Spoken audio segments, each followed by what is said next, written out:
em Filipenses, capítulo 2, versículo 19 em diante. Espero no Senhor Jesus que em breve vos mandarei Timóteo, para que também eu esteja de bom ânimo, sabendo dos vossos negócios. Porque a ninguém tenho de igual sentimento que sinceramente cuide do vosso estado.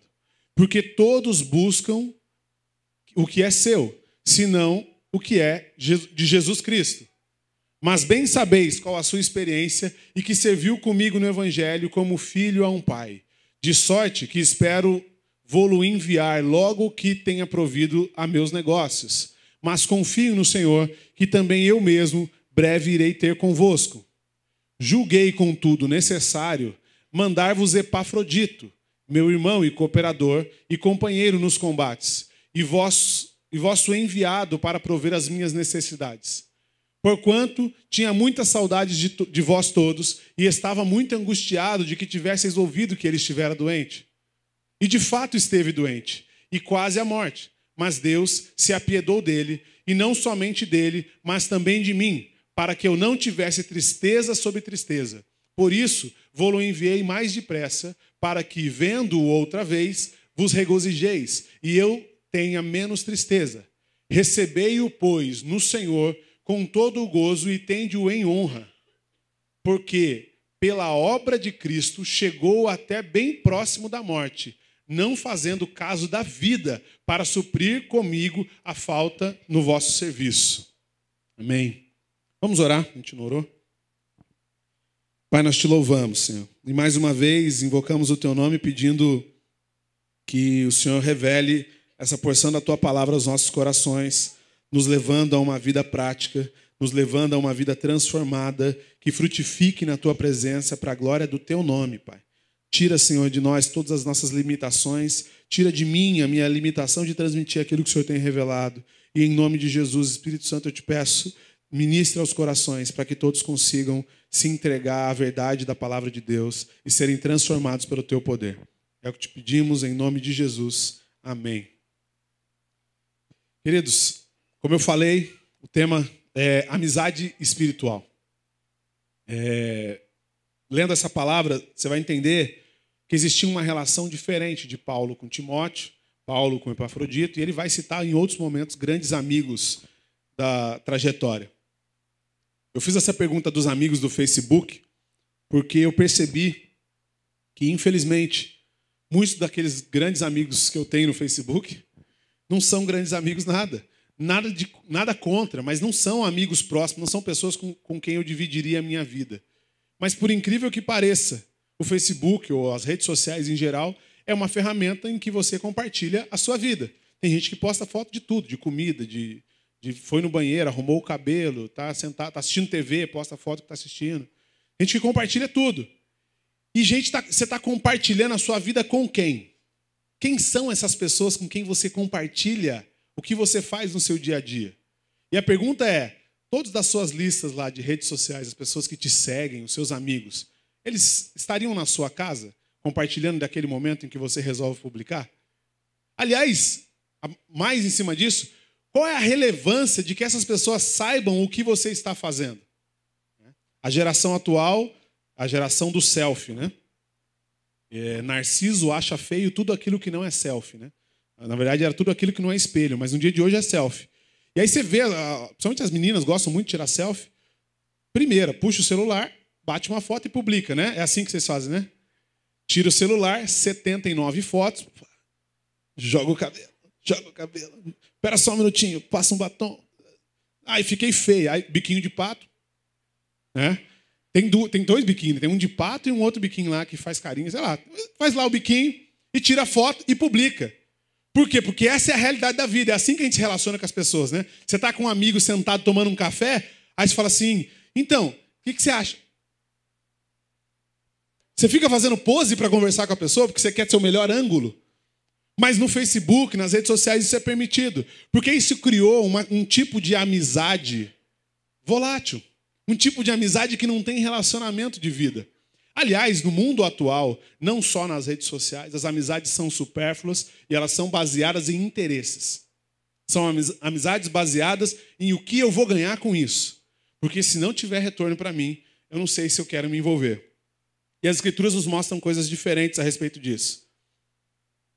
A gente vai perceber, e aliás eu dei uma pesquisada boa sobre o assunto, são muitos estudos científicos na área dos relações interpessoais que estudam a amizade, que estudam o efeito químico, psicológico, psiquiátrico da amizade no ser humano. E alguns estudos revelam que amizades verdadeiras, autênticas, foram essenciais para curas de doenças aparentemente incuráveis. E esses pacientes apresentaram um quadro de amizades verdadeiras e autênticas. E esses estudos foram desenvolvendo porque as pessoas passaram a perceber que não dá para levar a vida sozinho. Que não dá para levar a vida colocando os meus interesses primeiro. Mas essa é a mentalidade que o mundo nos traz. Essa é a mentalidade que o mundo nos ensina. E é claro que eu não estou falando dessa amizade mundana, da amizade espiritual. Não é essa amizade de interesse, essa amizade em que busco o benefício. É exatamente o contrário, é a amizade em que eu coloco o outro primeiro. A Bíblia nos apresenta a palavra amor.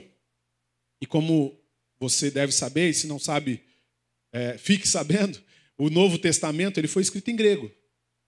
E se ele foi escrito em grego, o idioma grego, para apresentar o significado de amor, ele tem muitas formas, né? Em português a gente fala amor, não tem muita variação. E aí ele explica que em alguns casos o amor é um amor de homem para mulher. Em outros casos é um amor sobrenatural, o amor de Deus para os seus filhos. Em outro caso é um amor de amigo, um amor de irmão, um amor de eu compro a sua briga aqui, vamos junto nessa, ombro a ombro. E esse amor filéu é utilizado para descrever as relações interpessoais entre os cristãos em muitos casos. Mas na coletividade, você vai encontrar alguns pontos das Escrituras que o amor ágape é o que descreve isso, que é um amor que não está condicionado aos benefícios que eu possa receber. E a gente vai entender que no corpo de Cristo é esse o verdadeiro amor que se manifesta. Mas aí eu te pergunto, é assim que você se sente em relação aos seus amigos de caminhada, em relação aos seus amigos de jornada? A gente fala de Jesus há um bom tempo, e com hippie, a gente experimenta, aliás, de novo, a minha exortação para que você faça alguma coisa, vá para uma hippie, você precisa se envolver na palavra de Deus, você não pode ficar passivo diante do estado em que a sua vida se encontra, você precisa conhecer a verdade de Deus. E em hippie a gente sempre encontra pessoas compartilhando assim, não, eu tenho um amigo meu da época do mundo, e aí compartilha uma história, e geralmente no final também assim, e eu estou falando de Jesus para ele. Eu estou compartilhando, e eu quero que ele venha, eu quero convencê-lo de que ele tem que vir para a igreja comigo, de que ele tem que vir caminhar com Jesus comigo. E você percebe geralmente uma ansiedade, uma angústia, um desespero por tentar transmitir aquilo que a gente ainda nem entendeu.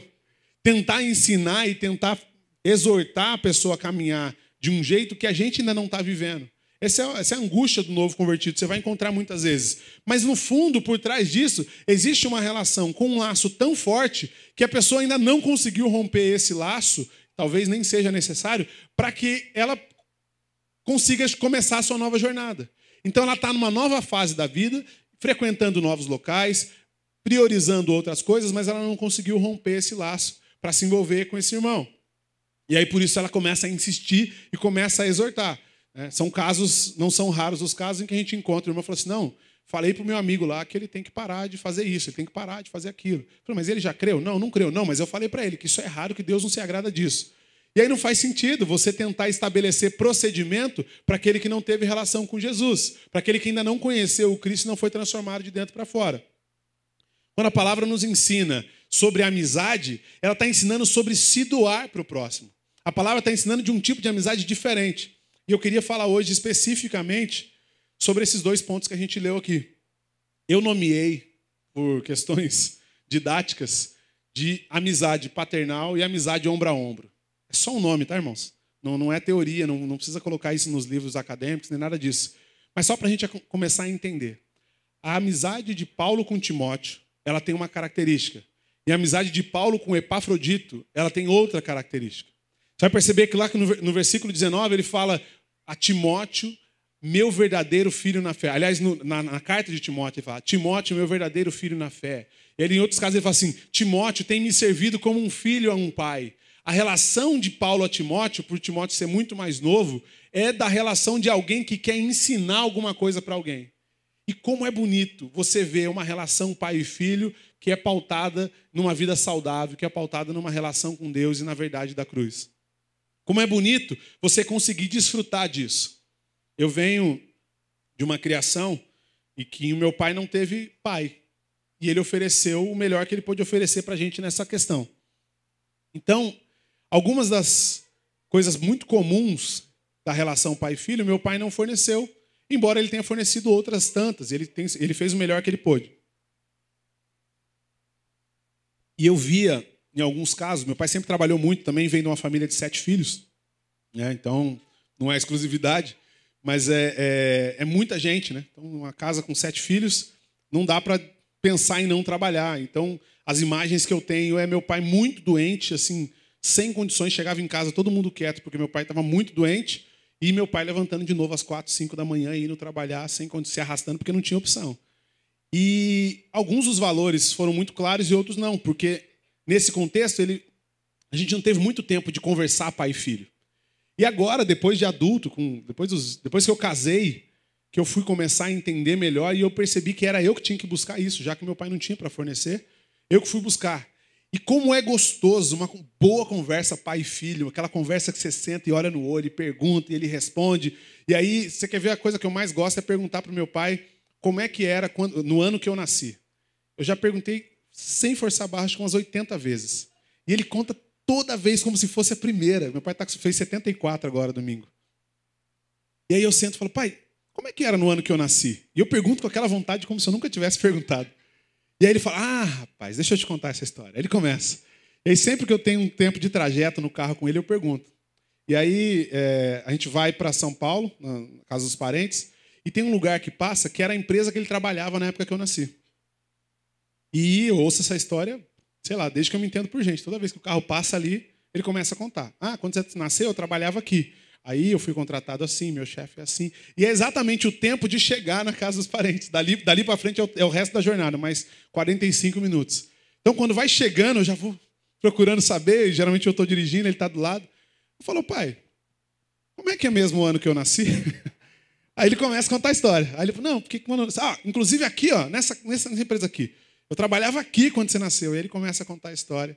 E aquilo de verdade, hoje é para mim uma alegria, porque eu sei que com 74, eu não sei com quantos anos mais ele vai estar conosco. E é para mim uma alegria ouvir, porque ele se orgulha muito dessa história, porque foi com muita dificuldade, com muito sofrimento. Mas o quanto eu aprendo em cima desses valores, dessa relação pai e filho. De sentar e ficar quietinho, ouvindo, porque tem coisa que eu não experimentei ainda na vida e dificuldades que eu não passei ainda na vida e que se eu aprender direitinho dessa conversa, pai e filho, eu não vou precisar passar. Porque alguém já passou por isso justamente para me alertar no caminho. Mas essa relação é totalmente possível dentro da igreja. Se você não tem uma relação saudável com o pai, ou ainda que você tenha, existem irmãos mais velhos no caminho que eu recomendo, eu concito você a buscar isso em Deus e sentar e ter o privilégio de sentar para ouvir alguém mais velho e falar assim, escuta, eu estou entendendo isso na palavra de Deus. O que você tem para dizer sobre isso? E aí ver essa pessoa compartilhar as experiências. Algumas das vezes ela vai te trazer uma perspectiva completamente diferente da sua. E aí eu te recomendo, não seja um adolescente. Porque o adolescente, quando você traz qualquer perspectiva que é diferente da dele, ele fala o quê? Você não entende. Não, ele está vendo de um jeito diferente. E existem lições a serem aprendidas nessa situação. As exortações de uma amizade espiritual, da perspectiva paternal, vão te evitar cair em certos buracos, cair em certas armadilhas que você não tenha recurso, você não tem recurso suficiente em você para você evitar. As conversas que eu tenho tido no nosso bate-papo, sempre que posso com o pastor Eros, eu falei que eu levo um papelzinho desse tamanho assim. Acho que eu estava exemplificando esses dias. Eu levo um papelzinho desse tamanho assim, com um versículo. Assim, eu estava lendo aqui isso aqui. Gente, se vocês puderem, eu recomendo. Tá? Leva só um versículo aqui. Ó. Porque Deus amou o mundo... Ô, pastor Eros, Deus amou o mundo de tal... Acabou, você não vai precisar mais. Aí ele começa a desdobrar o papelzinho, ele vai desdobrando, ele vai desdobrando, ele vai desdobrando. Ele, caramba, presta atenção, Richard.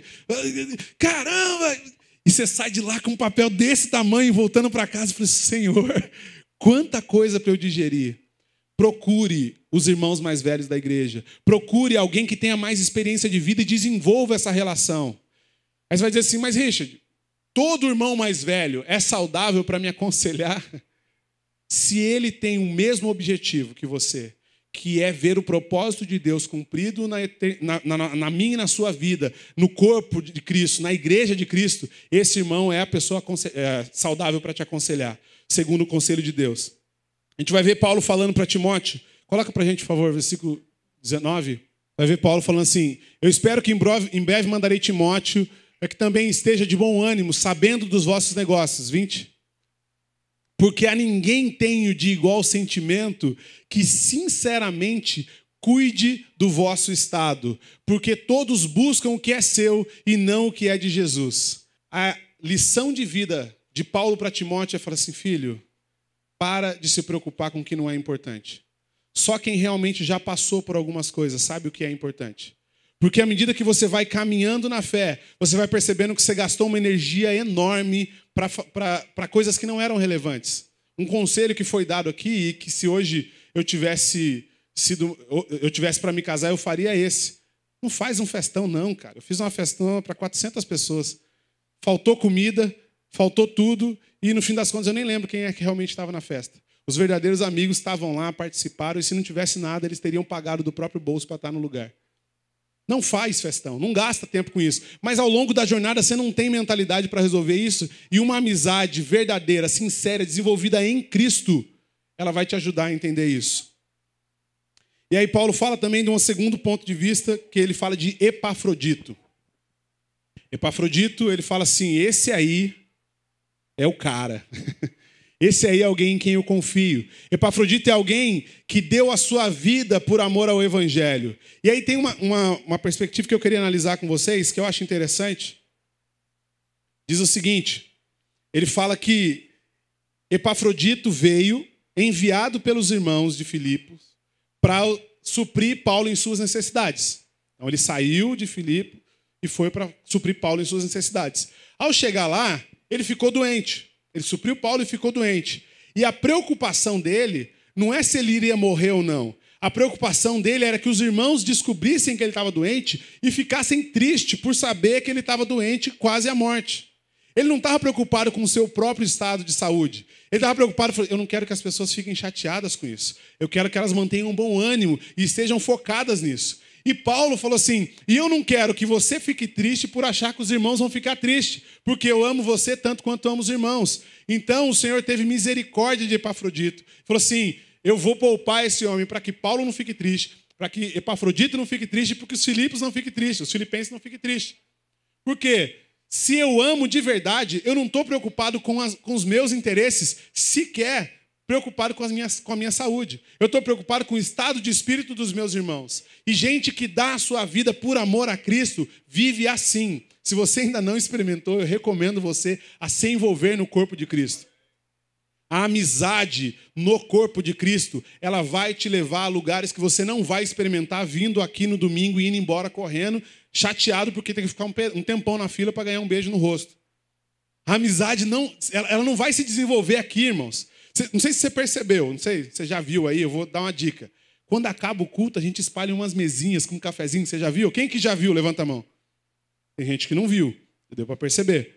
Sabe por que a gente faz isso? Porque a gente está pedindo e quase implorando, irmão, desenvolva amizades espirituais aqui dentro. Porque as pessoas aqui amam a Cristo e querem amar a Cristo cada vez mais. E isso vai te ajudar na caminhada. Porque se você ficar em rodinha de conversa lá no seu trabalho, rodinha de conversa lá no cafezinho, amizades inconvenientes, vai ficar difícil para a palavra de Deus crescer dentro de você. Agora, se você tem com quem você possa compartilhar, alguém com quem você possa sentar para tomar um café e falar das suas angústias, e essa pessoa não vai te julgar, e essa pessoa não vai se escandalizar com as suas dificuldades, mas vai orar por você e vai se alegrar com você, você vai entender que a fé é coletiva, a experiência com Deus ela é coletiva. É essencial desenvolver a amizade. No versículo 25, ele fala assim: eu penso que será necessário enviar-vos de volta Epafrodito, meu irmão, o meu querido. Ele é cooperador e companheiro de lutas, amizades espirituais. são pessoas engajadas na causa de Cristo. São pessoas que amam a Deus acima de todas as coisas e buscam esse relacionamento com Deus.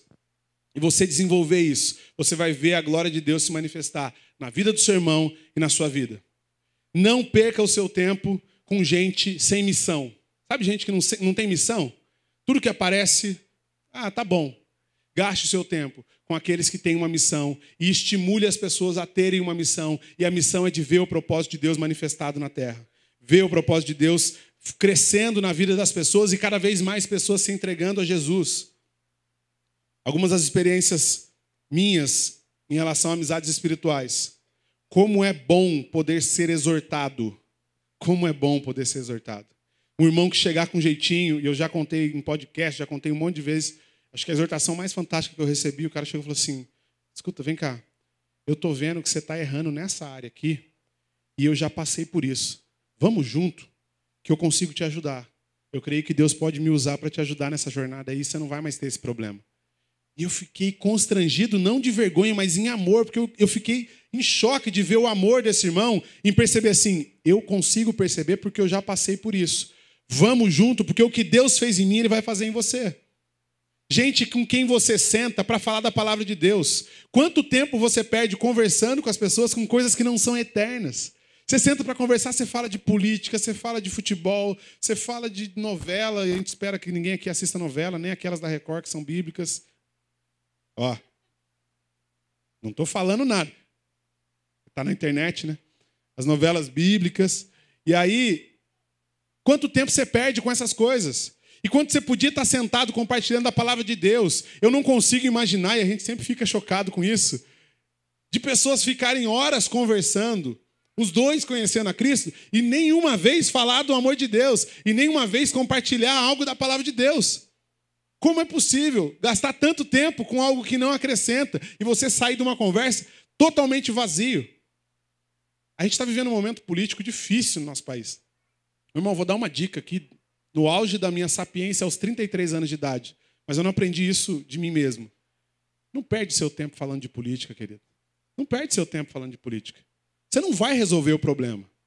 Não adianta você tentar puxar o cara para o seu lado. Eu sou de esquerda, eu sou de direita. Você não vai conseguir, não é hora de fazer isso. Agora é hora de você conhecer a Deus e se apoiar 100% no poder de Deus. Porque a solução para o nosso país não é um novo governante. A solução para o nosso país é se render a Jesus.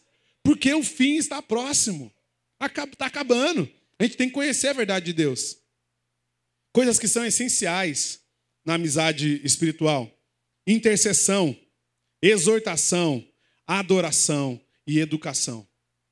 Intercessão. Um pouquinho de matemática que eu não entendo. Linhas paralelas, certo? Duas linhas paralelas aqui. E aí uma linha faz isso aqui, ó. Ela cruza o caminho da outra linha.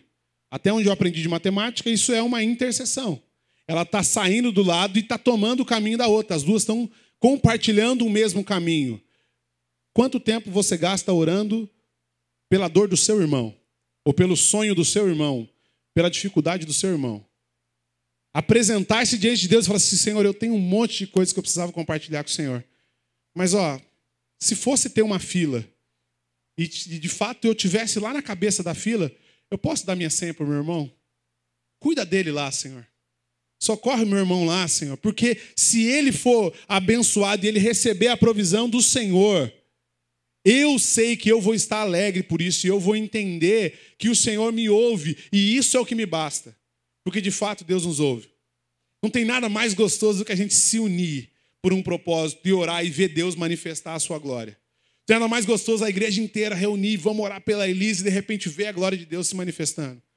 A gente orar aqui pelas dificuldades uns dos outros, pelo casamento um do outro, pela falta de emprego um do outro, pela dificuldade financeira um do outro. E interceder. Exortação. Irmão, a gente falou aqui umas 2 ceias atrás sobre os mandamentos recíprocos. A exortação é o seguinte, tem um extintor ali na cabeça do Eduardo, por exemplo, não tem, né? Todo mundo está olhando, vendo que não tem, mas tem um extintor que vai cair. E o Eduardo está ali embaixo e não está vendo. Mas o Alexandre está aqui na ponta e olha e vê o extintor e fala, vai cair. Aí ele falou, vai cair o extintor, ele vai machucar o Eduardo. Rapaz, olha que coisa. Ih, vai fazer um galo. Olha lá, vem cá, chama. Vai cair o extintor ali, olha lá. Meu Deus, o que está acontecendo? Se você está vendo que o extintor vai cair, ô irmão, vem cá, sai daí, porque aí é perigoso. Não faz isso não, que isso vai te fazer mal. Só que se eu der um grito, Eduardo, sai daí, porque vai cair o extintor, ele não vai receber isso com amor. A exortação, irmão, vem para cá, vamos andar junto aqui. Não faz isso não, que isso aí não vai ser legal para você. Ei, vamos junto, você não está lendo sua Bíblia. Ei, você faltou no RIP hoje. Ei, faz 3 cultos que você não vem. Nós somos quase 400 aqui. Quantas pessoas você percebe a falta hoje aqui? Olha para o lado. Quem que não veio hoje? Daqueles que você sabe que deviam estar aqui. O que você vai fazer com isso?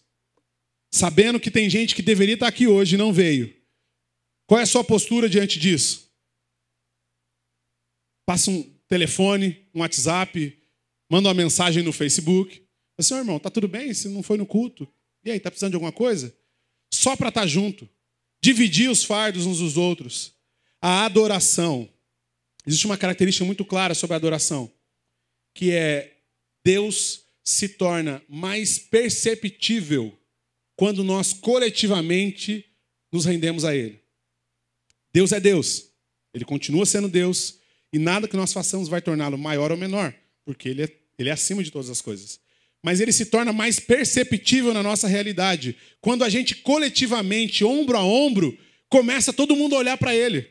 Começa todo mundo a contemplar Ele. E isso é adoração. Então, quando você está aqui, que a gente convida, fica de pé, levanta a mão. É um convite para que você, como nosso amigo, cantemos juntos para o nome do nosso Deus. Porque enquanto nós louvamos, enquanto nós o adoramos, Ele se torna mais perceptível. E as canções que a gente prepara, que as letras que a gente escolhe, é para que ajude a gente a entender a glória e o poder de Deus. Amizades desenvolvidas a partir da adoração a Deus. E a educação. Eu aprendo com essas situações. Quanta coisa a gente aprende em um cafezinho de 20 minutos com alguém que de fato ama a Deus.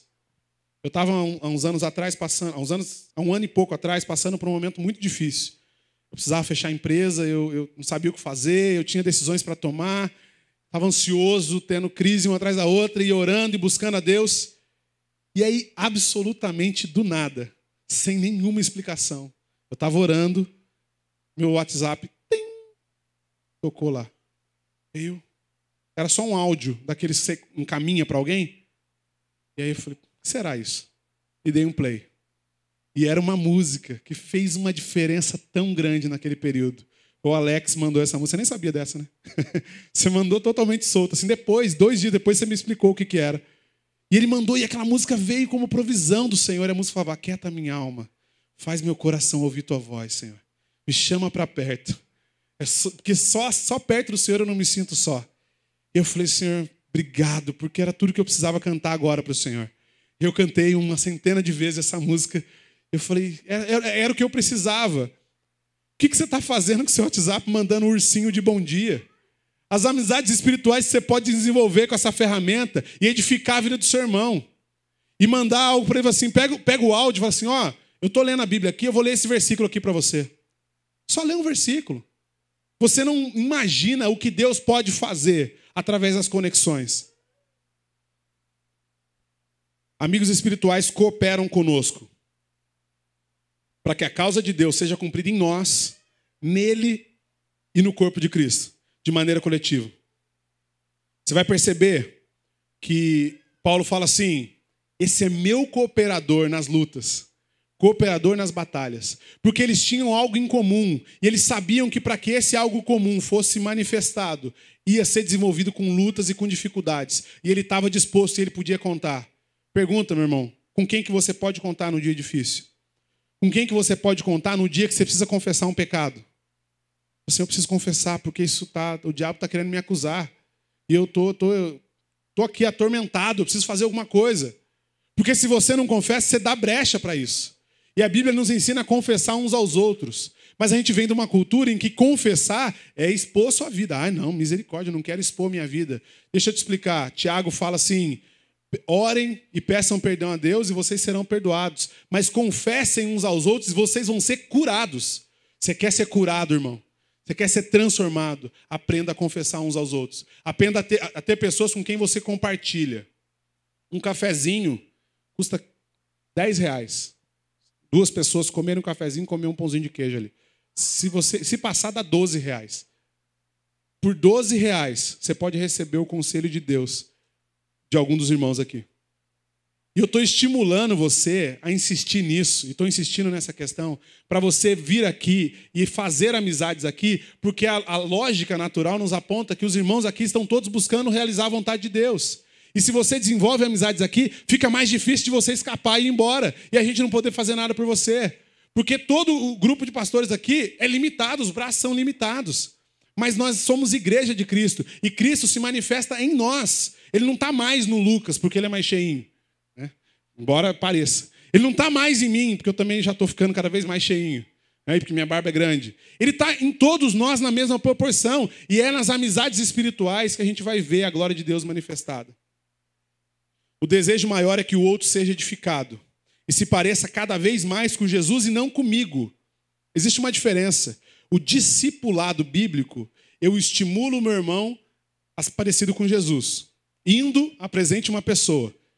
Vem cá, Jesus, esse aqui é meu amigo fulano, ele é legal, ele gosta de rock, ele faz isso, ele faz aquilo. E aí você apresenta essa pessoa para Jesus, apresenta Jesus para essa pessoa, e você vai ver a glória de Deus se manifestada. Porque se ele estiver em contato com Cristo, ele vai se parecer cada vez mais com Cristo. Amigos cooperadores, eles doam-se e lutam conosco para que Deus conclua a sua obra em nós. Ainda que não entendam por completo a nossa causa, eles nos ombreiam e nos apoiam. Já aconteceu algumas vezes de eu apresentar dificuldades ou compartilhar histórias com irmãos que não entenderam o que eu estava falando. Aí eu falei, eles olharam, não entendi nada. Mas eles ombrearam e falaram assim, vamos embora, estamos juntos, porque se você está falando, Deus vai fazer. E compartilhar e orar, e no dia da alegria eu pude compartilhar, falei, irmão, chegou a bênção aqui, chegou a provisão do Senhor, passou aquele período de luta, glória a Deus, porque as coisas estão acontecendo. Quando nos vem com dificuldade, na escola a gente tinha um negócio, uma frasezinha que a gente escrevia no caderno, amigo de fim de ano, né? Amigo de verdade, quando te vê numa briga, ele não separa a briga, ele já chega na voadora. Quem já ouviu essa frase? Gente que vai chegar numa voadora espiritual nas suas batalhas.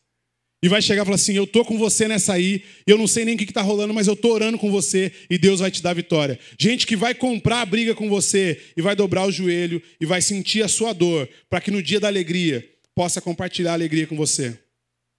Nós devemos buscar e cultivar essas amizades, porque elas nos fazem mais parecidos com Cristo. Elas nos aproximam de Cristo, nos fazem perceber melhor a glória de Deus.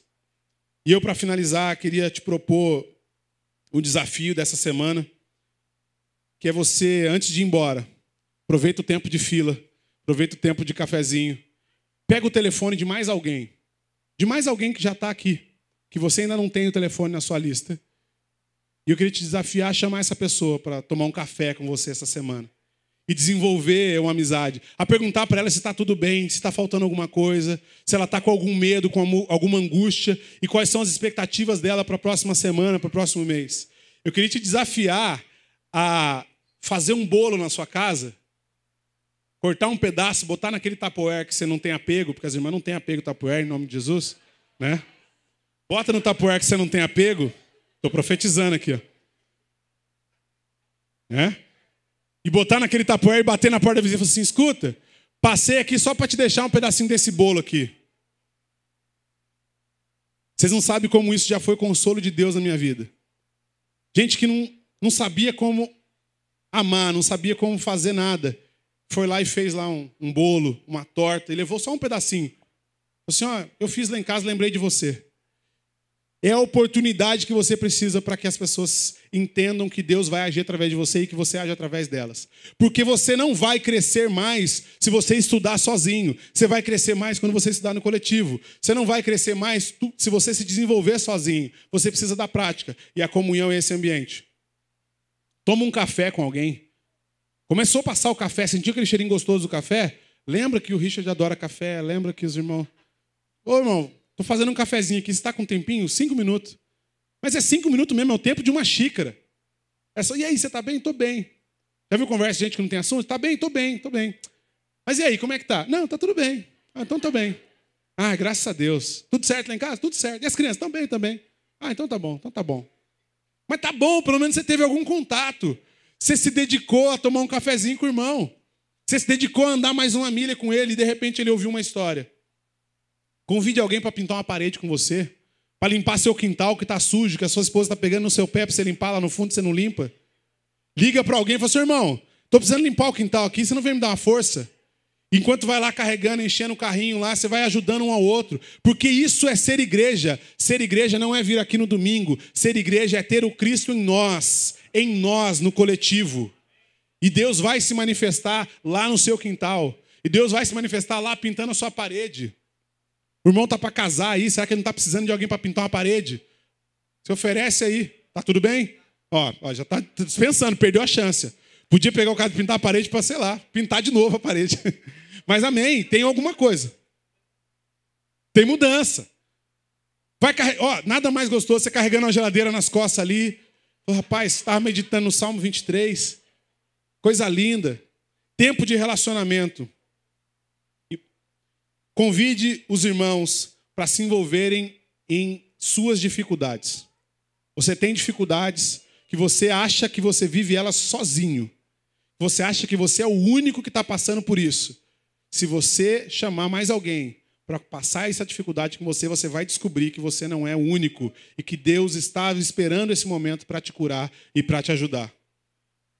Que o Senhor Jesus nos ajude a desenvolver amizades espirituais, que o Senhor nos ajude a priorizar o reino dele, os filhos dele, para que a gente aprenda a se envolver. Porque essas oportunidades que a gente tem criado aqui, Ministério de Integração, Ministério de Recepção e mais um monte de outra coisa que a gente está criando aqui, é para que você não entre aqui e saia daqui sem ser percebido e sem se envolver com o corpo de Cristo. Porque Cristo em nós é a esperança da glória.